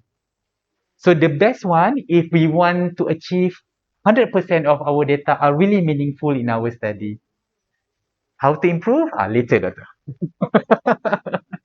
Doctor is already beyond our usually when people start to understand, they know okay, how to improve this one. Okay. So by having this one, we know that dimension 1 versus dimension 2 are the best apa to in our study lah. So we will choose this one. So you have to click select and then you have to click done. So at the first place you can just click there PC1 versus PC3, PC3 versus PC2. So usually when we carry out a self stat, they will at the first place already selecting the best for you. So they will definitely choose for you PC1 versus PC2. Again, 5 parameters. Mm-mm. The most significant one. Yes. Yes. Yeah. But for now, we don't select. We don't identify yet. After we explain this one, you will know which one is the most significant one. Okay. So let's go to the scheme answer first because PC1 is your current analysis. We go to this one. Actually, the result will be the same. No problem. Okay. So you can see here. So we have summary statistics. So this summary statistic will inform us we have 13 observation. I will use this one. Home right text. So that easier to read. Okay. So we have 13 observation, no missing data. Observation without missing data is 13. Okay, correct. Minimum value, maximum value is this one. Mean and standard deviation is this one. Okay. This is the normal one. Okay. And then we carry out the correlation matrix. Oh, okay, sorry. I think let's explain this one. This one is better actually because I forgot when I carry out this scheme answer. I didn't carry out the standardized data. I didn't standardize this one. Because how I know? Because standardized data will not get this kind of mean and standard deviation. The mean will be 0, standard deviation will be 1. So that's why we get this one. Mean and standard deviation is 1. So if you read one of your data, you find out the mean and standard deviation is 1, indicate that they already standardized the data, which is they already fulfill the requirement of multivariate actually. Yeah. So this one you can delete afterward lah. Yeah, because this one is not carried out using standardized data lah. Okay, so let me delete this one. Yeah. So let me do this way. So for better explanation. Okay, so let's see here the explanation on this part. So correlation matrix. Remember we use the Pearson, and then at one part of the end of our PCA we choose correlation by plot because we want to find correlation among of these variable. Yeah. So we have 5 variables. Now you see a correlation matrix. So any correlation matrix value, this is the matrix value, having a value of more than 0.75, that indicate they have a strong correlation. So in this case, this one is strong correlation. No, this one just correlation, not yet. We don't reach the PC1, PC2 yet. 0.7 correlation study. Just correlation of Pearson. Different formula, that one different formula. So fat versus energy is strong. And then what we call this one? Fat and energy. So 0. 0.3 until 0.75 is moderate. So which is the moderate one? This one. So I'll keep it as blue. Okay, this one as well, blue. What else? Is there any? 0.3, this one. 0.3, 0.3, 0.3. What else? This one as well. Okay, this one 0.3 and above. No, okay. So the rest is weak. So less than 0.3 we consider as weak. So strong, moderate, weak. Okay. So you can see here energy and versus fat have a strong correlation, which means any food, any McDonald's food which is high content of fat will bring you the highest energy. That's the explanation. Okay, this is the lacking of our researcher. Yeah. Uh, so, so, and if you eat a carbohydrate, yeah, a carbohydrate, you will have moderate energy. Still give energy, but not much. Ah,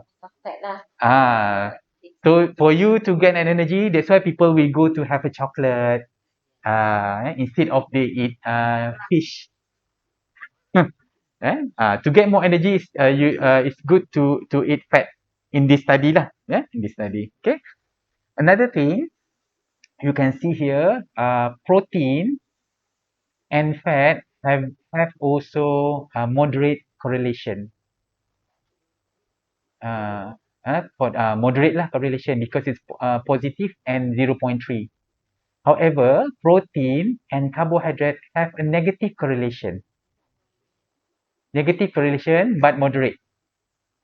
If you eat in this study, those McDonald's menu which contain high protein having low carbohydrate because of negative value, but they are moderately correlation because of this negative value. So any McDonald's menu that we have here, if they high in carbohydrate, they are low in protein. It is inverse. So same here. I think the explanation is still the same, similar. Yeah. So the rest are low or weak correlation among of it using correlation matrix lah.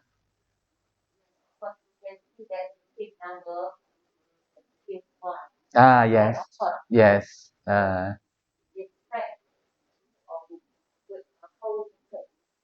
Mm, mm. Okay, so this is the simplest explanation lah, using correlation matrix. So take this note on so that it will be assist you on how to explain. Yeah. And then we have ballot sphericity test. Okay, this test is a test to identify or to investigate on is there any correlation between the variables. which is already been proven. We know that we have strong correlation among of these variable. We also have moderate correlation. But this Bartlett sparsity test just a simpler test to know is there any correlation or not. Okay, so you can see here the hypothesis now, they say that there is no correlation between variables. Hypothesis alternative say definitely yes, at least one variable, one of the variable having a correlation between them. So the computed value is this one, negative less than 0.0001, which is the one that we said is alpha 0.95. So you can see here, SSTED assisting you on explain the calculation, hypothesis. As the computed p-value is lower than the significant alpha 0.95, one shall reject the null hypothesis and accept the alternative one. So we accept this one. Because of what? Yes, definitely we have proof there at least one correlation among of the variable. So that's why Bartlett's sparsity test is being given to you as a conclusion lah. So sepatutnya, or we call it supposedly, this one should be at the top before correlation. But I don't know how they arrange the way they display. It's like they're just validation, just to verify. Okay, now we move to Casimir-Olkin. This is to answer your question whether your data is enough or not, or can they reach population or still become a sample. Okay, so if we read yesterday note, I think it's so far to go. This is our multivariate. Okay, this one. Oh, not here. It's in different. Sorry, in different file. Okay, but never mind. Okay, for Casimir-Olkin is a test to see whether your data is adequate or not, and are they falls into a category of population or even sample. So any KMO value here, which is more than 0.5, indicate your data is enough for multivariate data analysis. Yeah. If it is lower than that, that indicate you need to repeat the replication, repeat the analysis. So this is the critical part where most of researchers using multivariate, they just running the PCA without checking this one. So actually, the question goes back to you. Based on our KMO here, is it indicate that our McDonald data enough for this study? No, right? Not enough. But as I told you, rubbish in, rubbish out. So since we don't have time to repeat, we just explain. But actually, you need to make more repetition of data or even adding more variables. Oh, we could go for the show stuff. Yes, Direct. yes. Most of the time, doctor, sometimes the reviewer will be asking, how do you know the data is enough or not? In environmental study, they already carry out this test. But in food, no. They just simply run PCA and then they publish. Yeah. We are lucky if the reviewer or the examiner doesn't know the multivariate. They will accept as it is. If it is me, usually there is two way. I will explain. If there is a lot of study in that particular field, uh, did not carry out KMO, I will accept as if this study is the one that I review is the pioneer study using KMO. It's like the trendsetter. But if there is other study, they already indicate the KMO value and you cannot achieve that one, that will become a trouble. Yeah. Because if you are the first one in food, usually you will be okay because not many people do this KMO. But in environmental study, it's very hard for them to publish nowadays because they need to make sure they reach the KMO more than 0.5. Pharmaceutical as well, they don't go to that. Pharmaceutical go for targeted. They don't go for profiling much, like this one. Yeah. So this is the lacking that I found in multivariate study in food lah.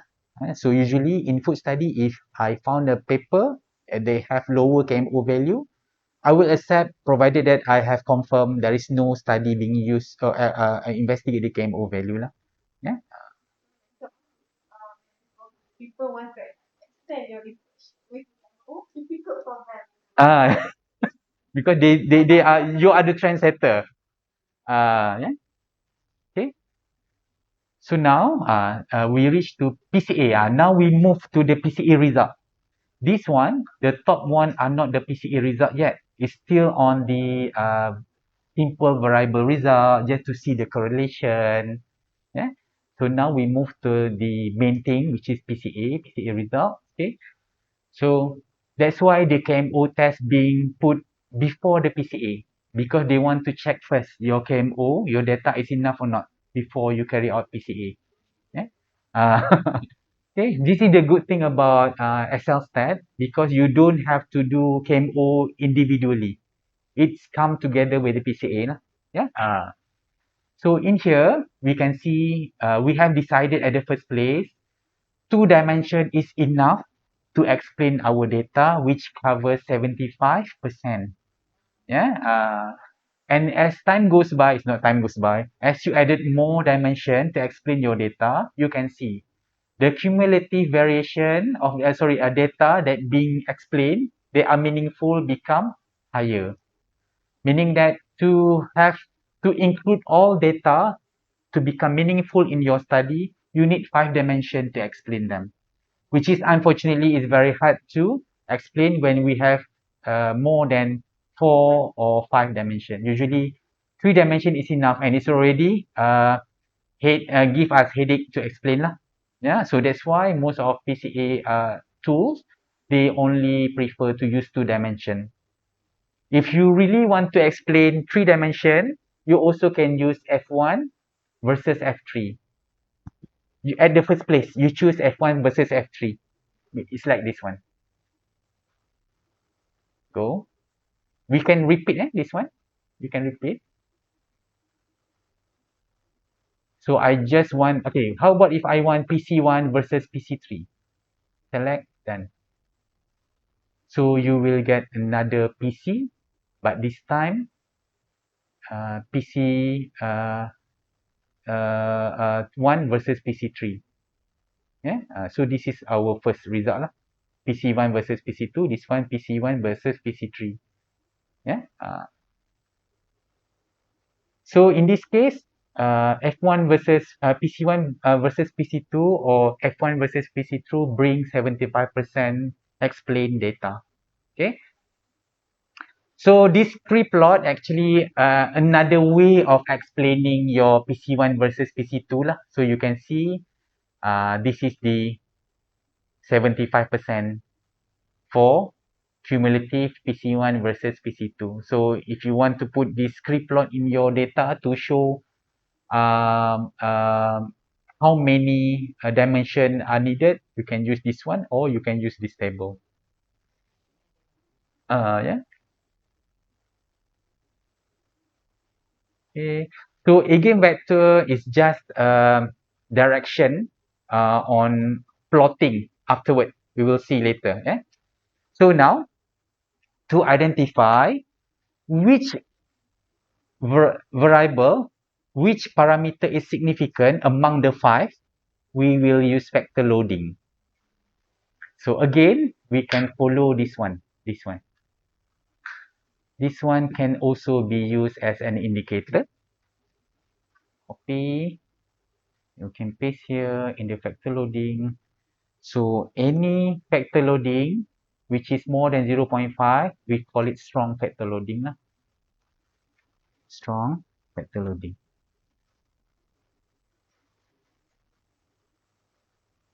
This one is moderate.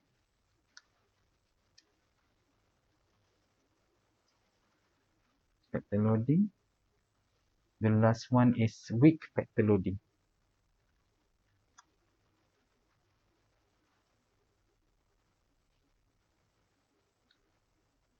Okay, let's see which one is the strong factor loading. This one, consider, right? More than 0.75. This is moderate. We can choose blue. This one is weak. This one is moderate. This one is moderate. Moderate. Strong. This one is weak. Weak. Okay. Okay. This one weak. This one is strong, right?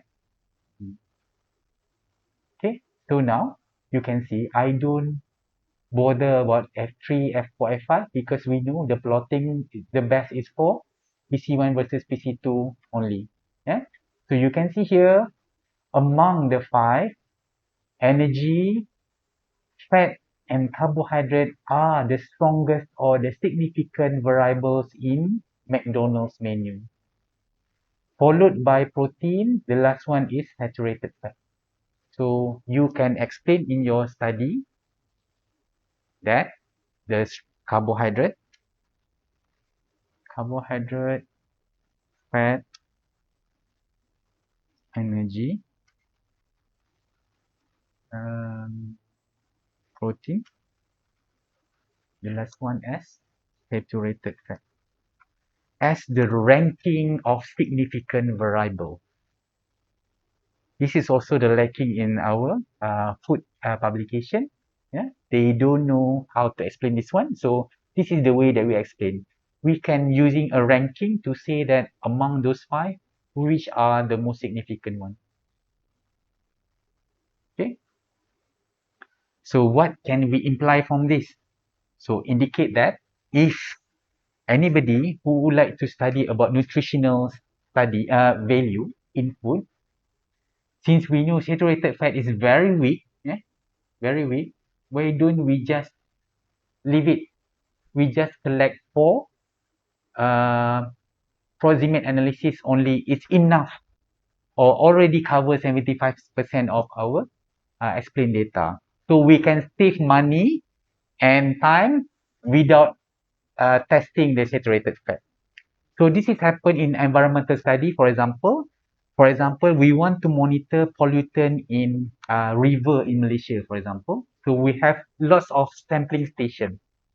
And then each sampling station, they need to analyze like 25 variables or parameter, which is very costly. So when they carry out the PCA, they identify the significant variable, they propose to government. Instead of we just analyze 15 variable, 25 variable, 10 is enough actually to monitor the condition of Malaysian river actually, and we can save lots of government money.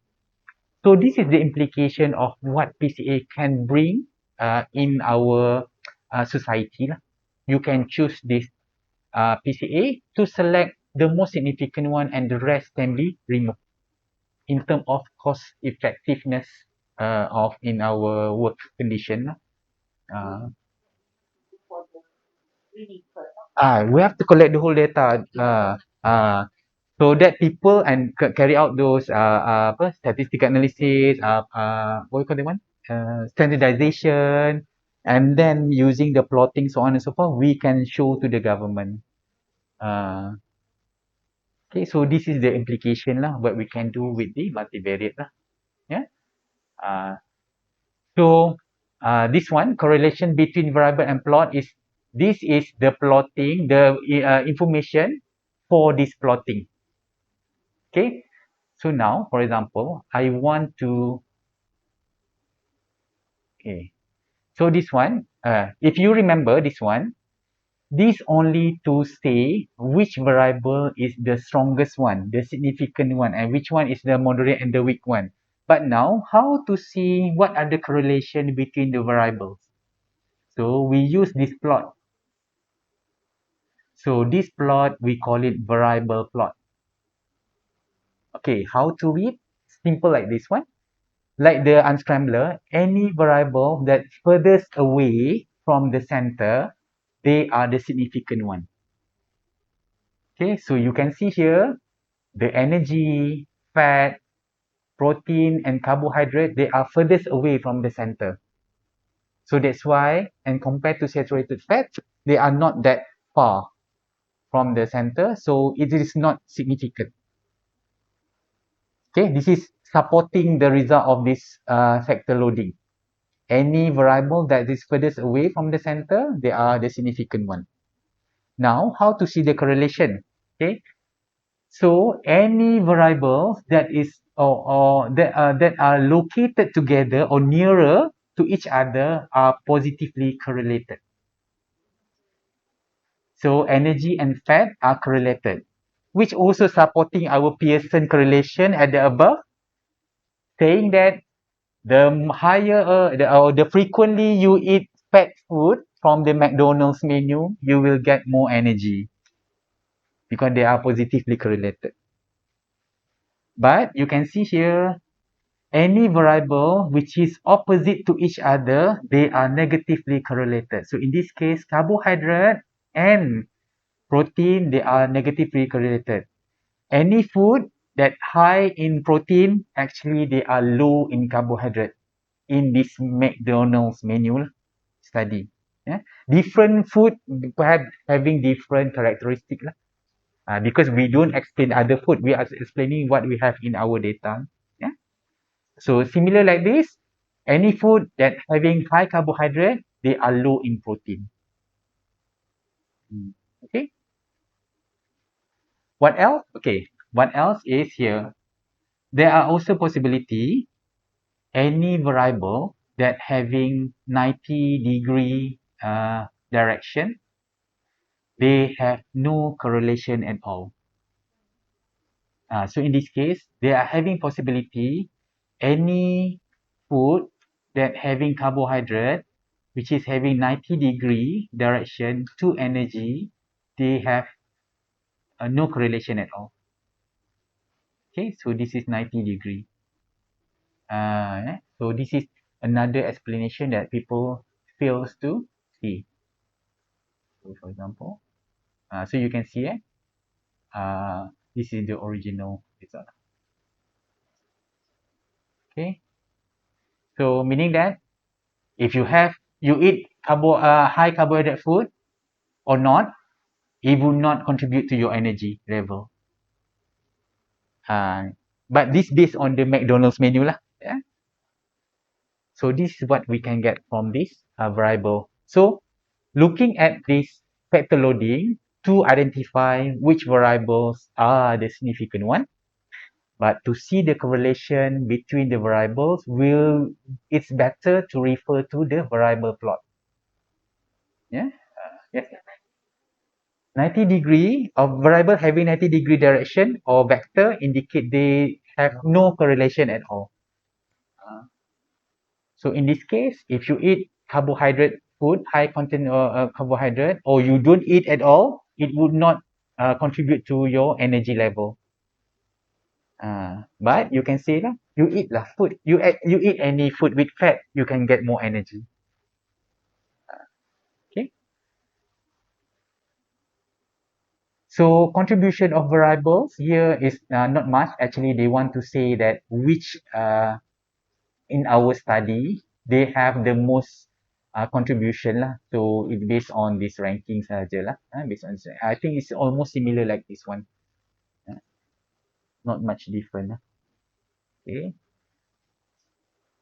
Quite cosine as well is still the same. So I will not explain on this because it's not much important in our study. And also factor score. Factor score is a score to plot this table.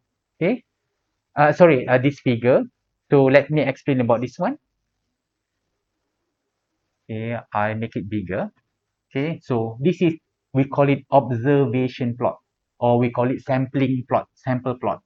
So all the menus have been plotting together. So how to read any menu that nearer to each other, like the bovine, porcine, this is the plot.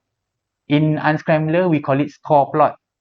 In Excel stat, we call it observation plot. So we can see thunder caramel sundae strawberries, sundae caramel, sundae chocolate, they are all the dessert. So dessert are located together. Yeah. Pommes and apple pie, they are also together here. Yeah. All burgers, including fillet of fish, are located here in the middle. So that's indicate all menu which sharing similar characteristic in terms of that 5 variable will be located together.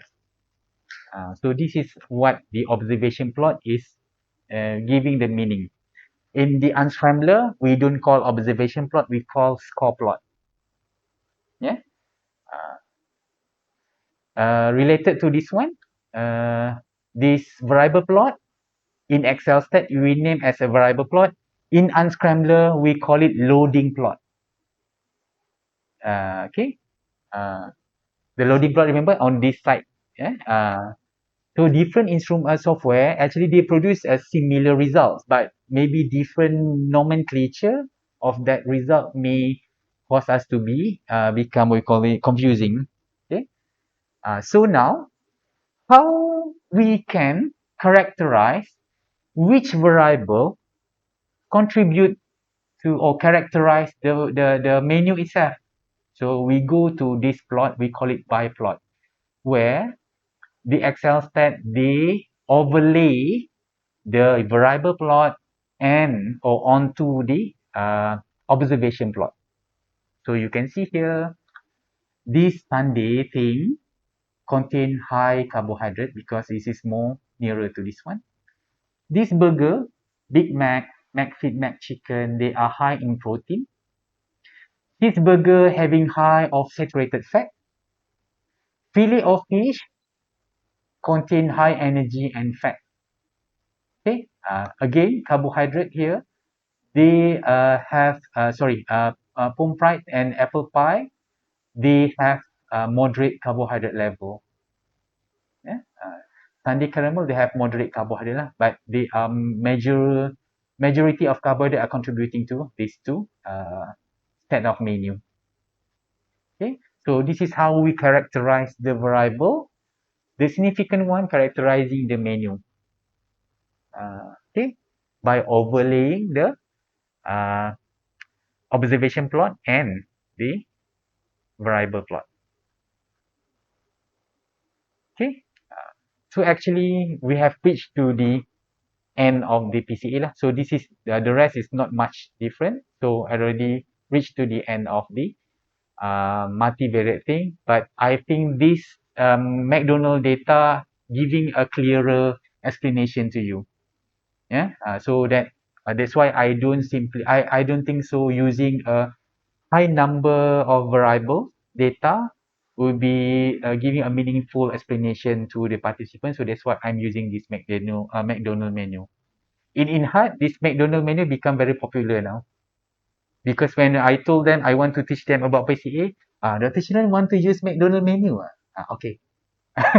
Because they think they understand this one. Because we eat the similar food and then we can relate to this variable that we have. Yeah. Okay. Is it very hard to all of you about this one? Yeah. Sharp.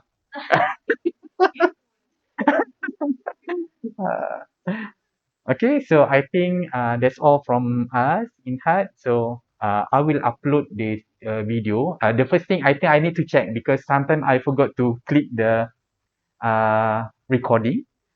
Those that I like, I will try to not edit. I try to record some of it and mix them, and then I upload to YouTube. Yeah, and then I will give to the link in our WhatsApp group, and then so that you can refer to that. Meaning that yeah, you can do the revision lah. The best thing when you learn this kind of software, usually when I practice, I learn in the morning, in the evening, or in the night. I try to redo so that you don't forget about this one. Yeah. So I think I will stop this recording here.